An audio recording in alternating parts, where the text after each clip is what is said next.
आदाब में शादाब खान हाजिर लेकर आज की अहम खबरें। सबसे पहले नजर डालते हैं सुर्खियों पर। मथुरा कोर्ट ने खारिज की पत्रकार सिद्दीक कप्पन की जमानत याचिका। पाकिस्तान के आईएसआई के लिए जासूसी करने के आरोप में सेना के 2 जवान गिरफ्तार। जामिया शूटर राम भक्त गोपाल की जमानत रद्द करने की याचिका। हरियाणा महापंचायत में लगाए थे मुस्लिम विरोधी नारे। प्रधानमंत्री के कैबिनेट का हुआ विस्तार, कुछ मंत्रियों ने इस्तीफा भी दिया। बॉलीवुड के दिग्गज अभिनेता दिलीप कुमार का 98 साल की उम्र में निधन। अब आते हैं अंतर्राष्ट्रीय खबरों की तरफ। इजराइल ने फिलिस्तीन से किया गाजा के पुनर्निर्माण का वादा, अपने नागरिकों की रिहाई रखी शर्त। अफगानिस्तान से 90% से ज़्यादा अमेरिकी सेना की वापसी मुकम्मल। आगे बढ़ने से पहले आइए लेते हैं कमर्शियल ब्रेक।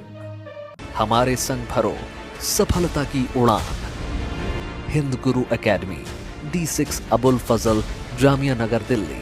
डायल कीजिए 92069 61786 और 92069 62786।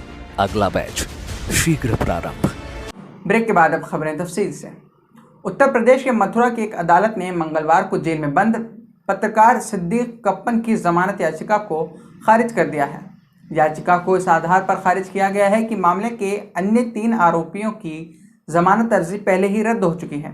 सिद्दीक की जमानत याचिका को खारिज करते हुए अदालत के आदेश में आगे कहा गया कि कप्पन के पास प्रतिबंधित संगठन student Islamic movement of India यानी सिमी का साहित्य था।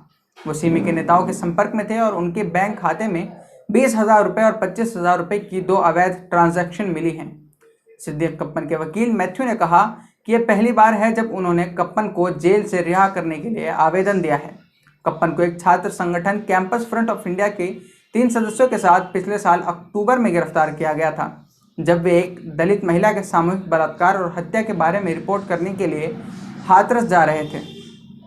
पंजाब पुलिस ने भारतीय सेना के 2 सिपाहियों को आईएसआई के लिए जासूसी करने के इल्जाम में गिरफ्तार किया है। सिपाहियों का नाम हरप्रीत सिंह और गुरभेज सिंह बताया जा रहा है। पंजाब के पुलिस महानिदेशक दिनकर गुप्ता ने कहा है कि आरोपियों ने फरवरी और मई 2021 के बीच सीमा पार के ड्रग तस्कर रणवीर सिंह से राष्ट्रीय सुरक्षा के संबंधित 900 से अधिक गोपनीय दस्तावेजों की तस्वीरें साझा की हैं। पुलिस ने बताया कि रणवीर ने उन्हें आगे पाकिस्तानी खुफिया अधिकारियों को सौंप दिया था। प्रारंभिक जांच के आधार पर डीजीपी ने बताया कि अमृतसर के चिचा गांव के हरप्रीत सिंह और पंजाब के तरन तारण के पुनिया गांव के मूल निवासी गुरबेज सिंह को गोपनीय जानकारी साझा करने के लिए पैसे का लालच मिला था। प्रधानमंत्री नरेंद्र मोदी के मंत्रिमंडल का आज यानी बुधवार को विस्तार किया गया। शाम 6 बजे 43 नए मंत्रियों ने शपथ ली। मोदी सरकार के दूसरे कार्यकाल के दौरान पूरे होने के बाद पहली बार कैबिनेट में बदलाव किया गया है। जो 43 नेता आज मंत्री पद की शपथ लेंगे, उनके नाम जारी हो गए हैं। कैबिनेट विस्तार के साथ साथ कई मंत्रियों ने इस्तीफे भी दिए। केंद्रीय शिक्षा मंत्री रमेश पोखरियाल निशंक और केंद्रीय स्वास्थ्य मंत्री डॉक्टर हर्षवर्धन समेत 11 मंत्रियों ने इस्तीफा दे दिया है। हरियाणा में मुसलमानों के खिलाफ हिंसा करने और मुस्लिम महिलाओं के अपहरण के लिए उकसाने के बाद जामिया शूटर राम भक्त गोपाल की जमानत को रद्द करने की मांग उठी है। राम भक्त गोपाल ने रविवार 4 जुलाई को हरियाणा के पटौदी गांव में आयोजित एक महापंचायत में भड़काऊ भाषण दिया था। गोपाल पिछले साल जनवरी में जामिया मिलिया इस्लामिया के आंदोलनकारी छात्रों पर गोलियां चलाने के आरोप में गिरफ्तार होने के बाद जमानत पर है। मंगलवार को पारदर्शिता कार्यकर्ता साकेत गोखले ने पटौदी थाने में शिकायत दर्ज कर गोपाल के खिलाफ कार्रवाई की मांग की है। शिकायत में कहा गया है, यह स्पष्ट रूप से आईपीसी धारा 153A और 295A के तहत एक संज्ञेय अपराध है और माननीय सर्वोच्च न्यायालय द्वारा निर्धारित ललिता कुमारी दिशा निर्देशों के तहत पुलिस थाना पटौदी में FIR दर्ज करने की जरूरत है। बॉलीवुड के दिग्गज अभिनेता दिलीप कुमार का बुधवार सुबह निधन हो गया। दिलीप साहब की उम्र 98 साल थी और वो अक्सर बीमार रहा करते थे।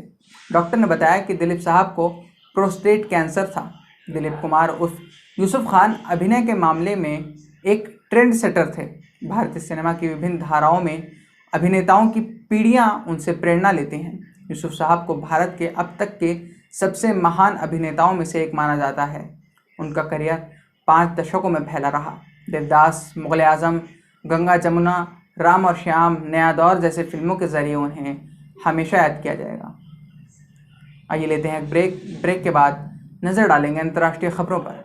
लिमरा कंपनी का हुस्न यूसुफ फेस पैक व क्रीम कुदरती जड़ी बूटियों से तैयार किया गया। हुस्न यूसुफ फेस पैक व क्रीम आपके चेहरे को कील मुहासों, चेहरे की झुर्रियों, आँखों के नीचे काले निशान को दूर करता है, चेहरे को खूबसूरत, मुलायम और निखारता है। हुस्न यूसुफ फेस पैक व क्रीम हर जगह दस्तयाब है।